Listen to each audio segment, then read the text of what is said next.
les royautés, les gouvernements. Ça veut dire que tout le but du Ham Israël, c'est de montrer aux nations comment être des nations qui respectent Akadosh Baruch Hu et qui vont selon la lumière d'Akadosh Baruch Hu. En d'autres termes, par exemple la nation française, comment les valeurs et les principes de la nation française peuvent s'appliquer par une nation qui ira selon les enseignements d'Akadosh Baruch Hu. Et ça, c'est à nous à leur enseigner. Ça, c'est au niveau de la nation. Au niveau du gouvernement, par exemple, au niveau des gouvernements démocratiques, la question doit se poser, est-ce que la démocratie, ou est-ce que le type de gouvernement que les nations vont adopter, est-ce qu'il est en adéquation avec ce qu'Akadosh Baruch Hu demande? Et en fait, les nations vont venir nous voir et vont nous dire est-ce que nos valeurs et notre type de gouvernement est en adéquation avec ce qu'Akadosh Baruch Hu nous demande? Et s'il ne l'est pas, qu'est-ce que vous nous conseillez de changer pour que ça soit en adéquation avec la parole d'Akadosh Baruch Hu? Ok. Sei savi ve'anair uri. כולם נקבצו באולך, בנייך מרחוק יבואו, ובנותייך על צד תאמנה. Alors, là, le Navi nous dit, regarde autour de toi, porte les yeux autour de toi, et regarde. Tout le monde s'est rassemblé et est venu vers toi. Tes enfants viennent du très loin, du lointain, et tes fils, tes filles et tes fils viennent en nombre. Qu'est-ce que ça veut dire, ça? On parle ici du rassemblement des exilés. Maintenant, on a un problème. Le verset nous dit qu'il va y avoir d'abord un changement de nation et après le rassemblement des exilés. Mais il y a un problème là-dessus. Comment il peut y avoir... On voit dans la réalité qu'il y a d'abord eu le retour des exilés, qui sont venus avec les premières aliotes, et après il y a eu le changement des nations. Et on l'attend encore, le changement des nations. Il n'est pas encore bien présent et bien manifeste. Alors, Maïmonide le Rambam nous dit que tous les versets qui parlent des temps messianiques, il ne faut pas les prendre dans l'ordre.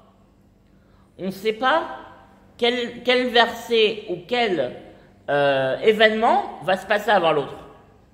Il se peut qu'il y ait le retour des exilés avant la déclaration de l'État, avant l'indépendance politique. Et il se peut qu'il y ait la construction du Beth Amikdash avant que le Mashiach il arrive.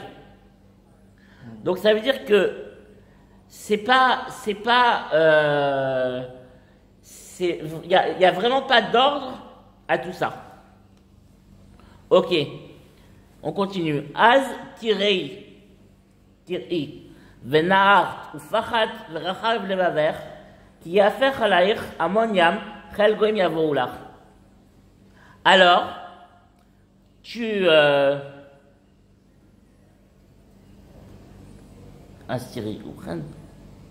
et alors, tu verras et tu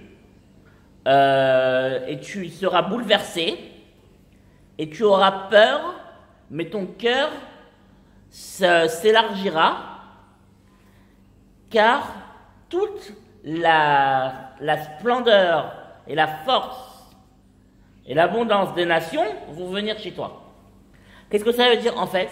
Ça veut dire que lorsque la Géoula va arriver, on va passer d'un état de petitesse et d'étroitesse à un état de largeur. Et cet état de largeur va nous faire peur. Parce que On a été habitué pendant 2000 ans d'avoir les yeux fermés et d'être mené et d'être dans des situations d'avilissement et de petitesse et d'étroitesse, surtout dans les ghettos, que ce soit physique ou moral. Et malheureusement, ça va, quand va arriver le retour en Eretz Israël et on va devoir travailler la terre, qu'on va devoir avoir une police, une justice, un État et toutes les structures qui vont avec, ça va nous faire peur. Ça va nous faire peur aussi dans le sens où quand on parle ici de l'abondance des nations, on parle aussi au niveau culturel. En effet, quand on était en Galout, en exil, on étudiait tout le temps, on était au Beth Midrash, on étudiait tout le temps la Torah. Mais, à un moment donné, quand on va revenir sur la scène de l'histoire, il va falloir discuter avec les nations, il va falloir se comporter avec les nations de la manière où on va pouvoir dialoguer avec eux. Donc il faut qu'on apprenne leurs armes, et notamment les sciences et les sciences, la philosophie et beaucoup de choses et beaucoup de disciplines que nous n'avions pas en Galoute. Et ça va faire peur parce qu'on n'était pas habitué. Par exemple, quand quelqu'un va venir et va nous dire, un goy qui veut savoir si Akadosh Baruch Hu est d'accord avec ce qu'il fait, par exemple, un artiste ou un musicien va venir et il va nous dire, est-ce que la composition musicale que j'ai fait actuellement, est-ce qu'elle est en accord avec ce qu'Akadosh Baruch Hu demande? Il va falloir qu'on lui dise, qu'on lui donne une réponse. Ou par exemple, quelqu'un qui a fait un ouvrage, qui a écrit un livre, ou qui a écrit un poème, il va nous demander, est-ce que Akadosh Baruch Hu est d'accord avec ça? Il va falloir qu'on lui réponde. Et donc, on va devoir lui répondre, et c'est ça qui nous fait peur. Parce que c'est un élargissement des horizons. Shifrat gemalim techasser, bechem midian vaefa, kulam misheva yavou, zav ulvona isaou, utvila tashem ivasero. Là, le verset nous donne une image. Il nous dit en fait que toutes les richesses des nations vont affluer vers Israël et vers le peuple juif. Et donc, il donne des images de son époque, de la richesse, surtout de la péninsule arabique, qui était à l'époque l'endroit le plus riche et où il y avait le plus de commerce.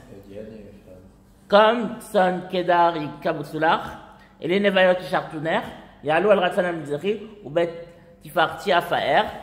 Alors, la conséquence de toutes ces, de tout ce don des nations, de toute cette abondance que les nations vont nous amener, c'est que les nations vont vouloir aller au Beth Amikdash et offrir tout ça sur l'autel d'Akadosh Baruch Hu. Et cela sera une gloire pour Hachem.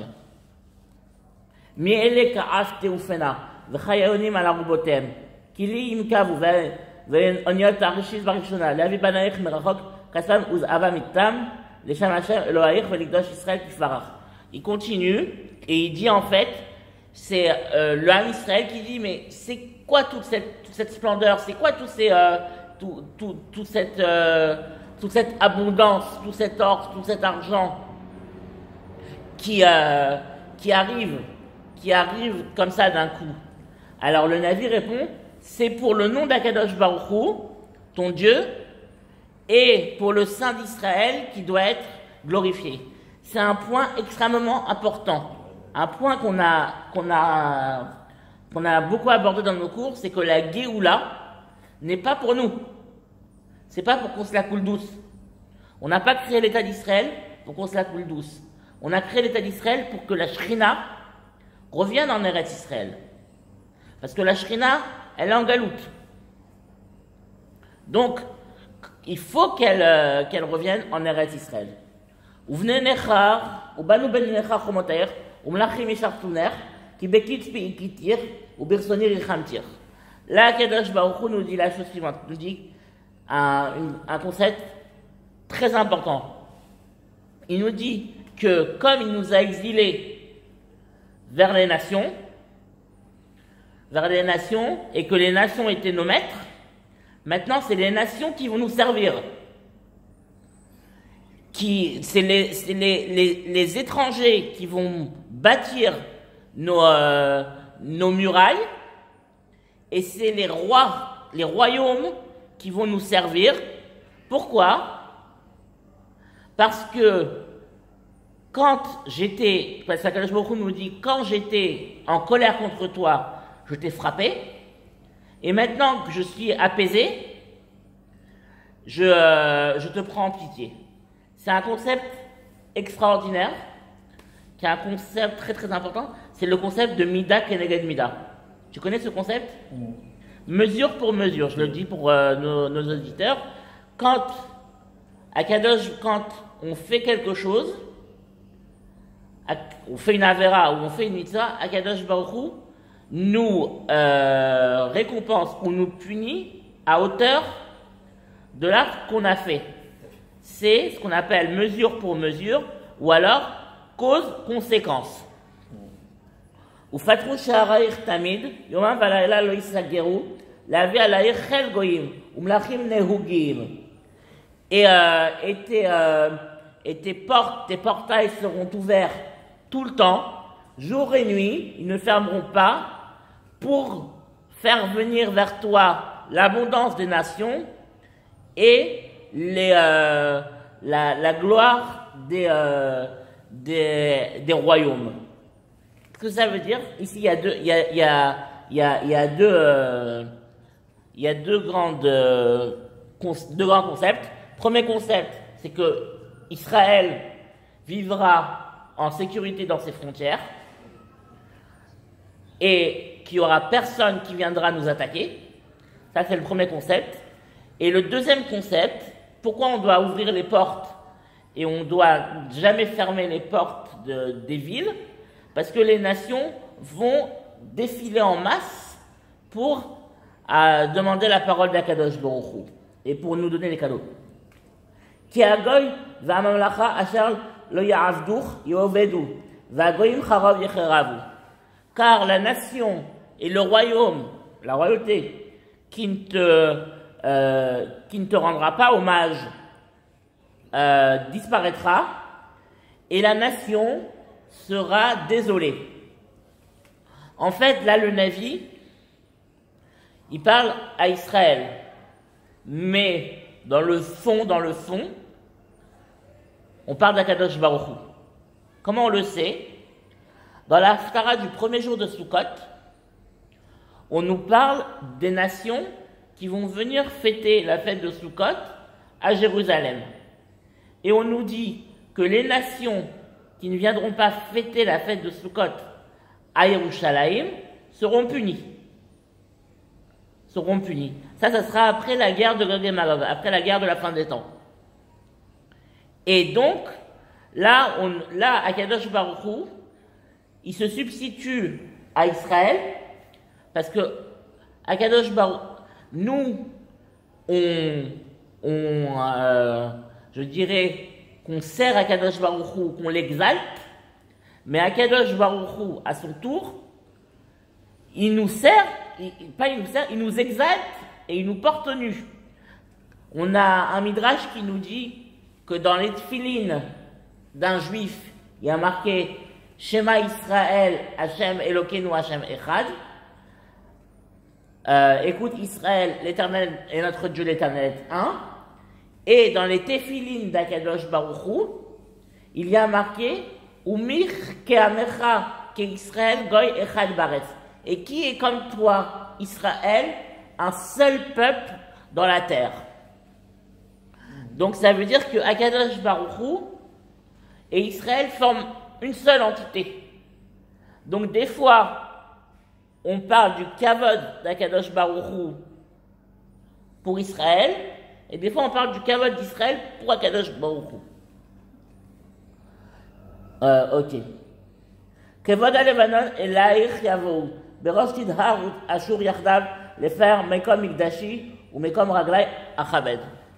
Là, qu'est-ce que nous dit le Navi?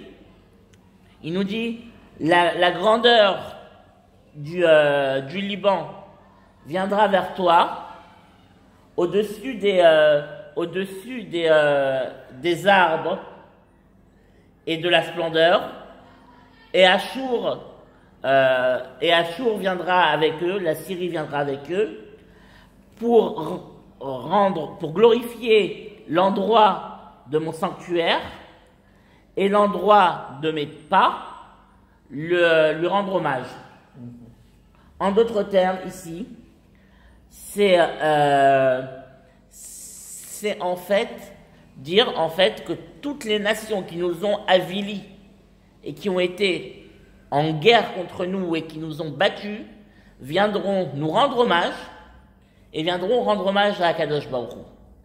C'est encore ce principe de mesure contre mesure, le fait que les nations qui ont été des nations ennemies, Achour et le Liban, des nations ennemies, Achour c'est de manière, on va dire de manière concrète, de manière militaire, et le Liban c'est plus de manière spirituelle. En effet, lors de la période des rois du premier temple, notamment des rois d'Israël, des rois du royaume d'Israël, des royaumes du Nord, toute l'influence, la mauvaise influence venait du Liban, venait des Phéniciens. Et donc, là, ici, il y a les deux types de nations, les nations qui nous ont fait du mal spirituellement et les nations qui nous ont fait du mal matériellement vont se racheter et vont venir rendre hommage à Akadosh Baruch Hu. והלכו אל העיר שכוח, ביניהם העיר, והשתחוו על כפות רגלייך כל מנעצייך, וקראו לך עיר השם ציון קדוש ישראל. Alors là, j'ai besoin de voir le Radak. Ok, donc ça veut dire que en fait, les nations, tous ceux qui t'ont voulu du mal et qui t'ont oppressé, vont aller courber en rampant devant toi, et ils se prosterneront sur la plante de tes pieds. Tous ceux qui t'ont maltraité et qui t'ont oppressé, et ils t'appelleront la ville divine, Sion, et la ville du Saint d'Israël. En d'autres termes, ça veut dire que c'est encore cette histoire de mesure pour mesure. Tu as été oppressé, avili, on t'a marché dessus, on t'a fait ramper devant les puissants, et maintenant, c'est l'inverse. C'est les nations qui seront à ta place. Et tout ça pour Akadosh Baruch Hu. Pourquoi? Parce que lorsqu'Akadosh Baruch Hu reviendra en Eretz Israël, quand la Shrina reviendra en Eretz Israël, on saura, ça sera éclatant devant le monde entier, devant tout le cosmos, que la présence divine est sur Israël et la providence divine est sur Israël. De quoi il parle là? Alors, on va émettre une supposition. Je pense que parmi les nations dont il parle, Radak, je pense qu'il parle des musulmans. En effet, il y avait au Moyen-Âge, à l'époque de Radak, il y avait une coutume chez les musulmans, une loi chez les musulmans, que chaque personnage qui était cité dans la Bible, chaque peuple qui était cité dans la Bible, ça veut dire les chrétiens et les juifs, devait donner un impôt, la jizya, à la personnalité politique de la ville ou du comté, ou alors au cadi, à la personnalité religieuse. Et comment devait-il donner cette aumône, cette jizya? Il devait ramper devant le personnage à qui il donnait, devant le collecteur d'impôts, de cet impôt. Il devait ramper et lui jeter la pierre par terre pour les avilir. Ok. Tachat ayoter chazuva usnoa, ven en vert, mais santi on olam, mais ça d'or vador. Toujours la même chose. En contrepartie du fait que tu étais abandonné et détesté, et qu'il n'y avait personne qui passait dans ton territoire, je te placerai en tête des nations en tant que génie, de manière perpétuelle, et tu seras la joie perpétuelle des générations, d'or vador, de toutes les générations, mais c'est d'or vador ici, c'est perpétuel. Dans le sens que on sait très bien que quand le peuple juif a été exilé, la terre d'Israël a été désolée pendant 2000 ans. On a deux grandes preuves. La première preuve, c'est Mark Twain, c'est Chateaubriand, pardon. Chateaubriand, lorsqu'il est arrivé avec Napoléon au Proche-Orient, lors de la campagne d'Égypte, et il a vu l'état de la région, et notamment la terre d'Israël. Il a dit: cette terre est désolée, on a l'impression qu'elle attend ses enfants, et qu'elle reste désolée jusqu'à ce que ses enfants arrivent. Ça, c'est Chateaubriand. La deuxième preuve, c'est Mark Twain. Mark Twain nous dit que dans la route de Jérusalem à Yafo, ou de Yafo à Jérusalem, il n'a trouvé personne. Il n'a trouvé que des bédouins qui allaient et passaient, et qui venaient avec le vent. Et il n'a trouvé qu'un seul arabe, qui s'appelait Monsieur Abou Ghosh, qui habitait là-bas, qui habitait à côté de Jérusalem. C'est ça que le village. Le village, c'est lui qui a fondé le village d'Abou Ghosh. Et donc, ouais, c'est très vieux. Et donc, la terre d'Israël était complètement désolée. Et maintenant, on voit autour de nous qu'il n'y a pratiquement plus de place pour mettre des immeubles. Les immeubles se vendent à un argent fou, parce qu'il n'y a plus de place pour construire. Comme il y a une blague il y a une blague pendant la dernière guerre, pendant Tsuketan, il y a une blague qui disait, les Israéliens disaient, mais à chaque jour, on entendait, quand les roquettes tombaient dans la région de Tel Aviv, on entendait la roquette est tombée dans un terrain vague. Mais là, les Israéliens disaient, mais c'est pas possible. Il n'y a pas de terrain vague à Tel Aviv. Où elle peut tomber? Il n'y a pas de terrain vague. Au Hachem, il n'y a que des immeubles. Vraiment proche d'Arim, enfin, tous les... Non, mais là, on parlait vraiment du Gush Dan, là. Mais le Gush Dan, Baruch Hashem, moi qui vis, Baruch Hashem, le Gush Dan est plein d'immeubles. On est en train de construire la Rakevet Akala, le train. le tramway qui va être un métro. Donc, Baruch Hashem, il y a 70 ans, il n'y avait rien quand on regarde des vidéos de juifs d'Algérie qui sont venus en 1962 à Ashdod, il n'y a que des ruines, il y avait que des dunes. Maintenant, il n'y a que des immeubles. C'est exactement ce que nous dit le Navi. Et il nous dit qu'on sera aussi un Gaon Olam, c'est-à-dire un signe d'appartenance et de réussite, que tout le monde nous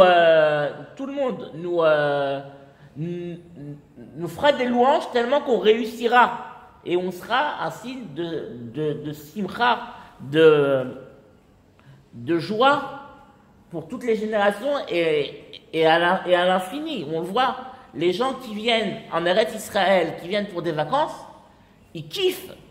Il y a même des goïms qui viennent, ils adorent le pays. Ils adorent le pays quand ils viennent en vacances.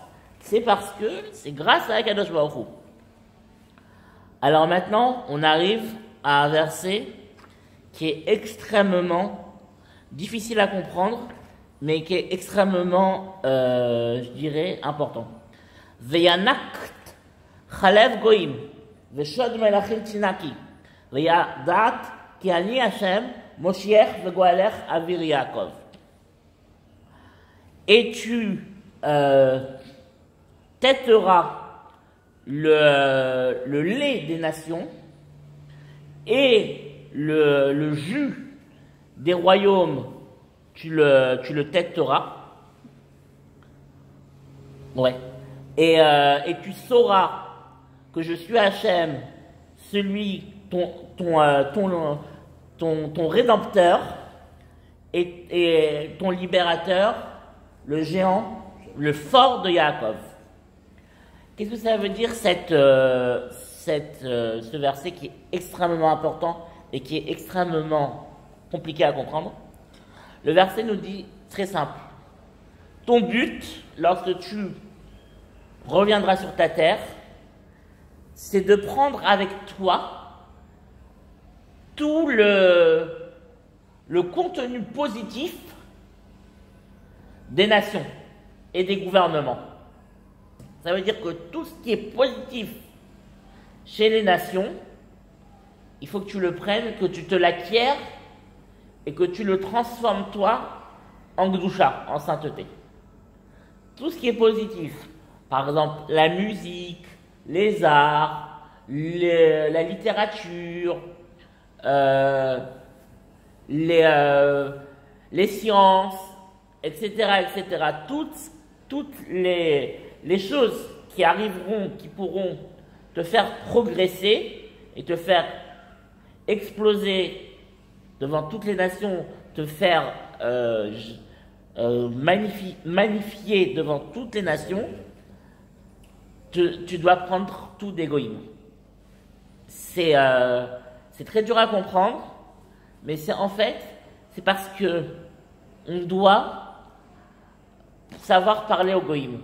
Et donc, pour parler aux goïms, on doit leur parler dans leur langage, dans ce qu'ils comprennent, mais c'est aussi parce que tout ce qui est bon dans les nations, c'est Akadosh Baruch Hu qui l'a créé. Qu'est-ce que ça veut dire? Ça veut dire que, et là je vais prendre une image. Lorsque nous avons une flamme qui brûle, cette flamme ne brûle que si elle est alimentée soit en graisse, soit en huile. Si elle n'a pas d'huile, elle ne peut pas brûler. Je suis d'accord. Ainsi, les nations et tous leurs prodiges sont alimentés par Akadosh Baruch Hu.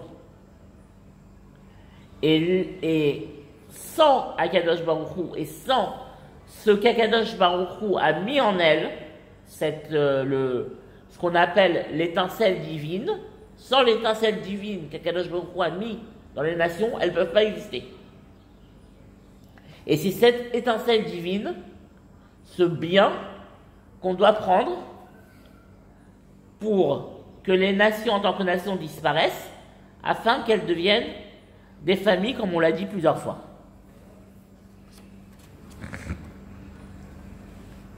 Et ici, il fait une dichotomie entre la Géoula, c'est-à-dire la délivrance, et la Yeshua. C'est quoi la Yeshua? La Yeshua, c'est le salut. Qu'est-ce que ça veut dire? Ça veut dire que c'est la délivrance physique et la délivrance spirituelle. Ça veut dire que, en fait, on arrivera à un moment où nous serons délivrés physiquement, nous serons physiquement sur notre terre, maîtres de notre terre, mais nous serons aussi idéologiquement maîtres de nous-mêmes. Et nous n'aurons plus d'influence idéologique de l'extérieur, mais c'est nous qui donnerons l'influence idéologique. Et c'est tout le but. Tachat ha-nechoshet avi zahav, vetachat ha-barzel avi chesef, vetachat ha-etzim nechoshet, vetachat ha-avanim barzel, vesamti pekudater shalom, venoxair tzedaka. Alors, en contrepartie du cuivre, j'amènerai de l'or. En contrepartie du fer, j'amènerai de l'argent. En contrepartie du bois, je vous amènerai du l'étain, du cuivre. De l'airain, du cuivre. Et en contrepartie des pierres, j'amènerai du fer. Qu'est-ce que ça veut dire ce verset? Ça veut dire que Akadosh Baruch Hu nous dit en fait, tu vas aller crescendo. Ta gloire, ta puissance, ton expansion va aller crescendo. Et tout ce qui à l'origine n'était pas cher et n'était pas précieux, tout sera transformé en quelque chose de plus précieux. C'est en expansion. Et il nous dit en fait que, en plus, que toutes les personnes, que tous nos ennemis feront la paix avec nous, et que tous ceux qui nous ont oppressés nous donneront de la charité, c'est-à-dire nous donneront des cadeaux.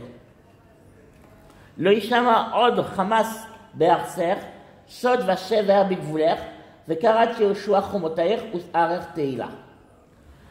On n'entendra plus de violence dans ton pays, ni de vol.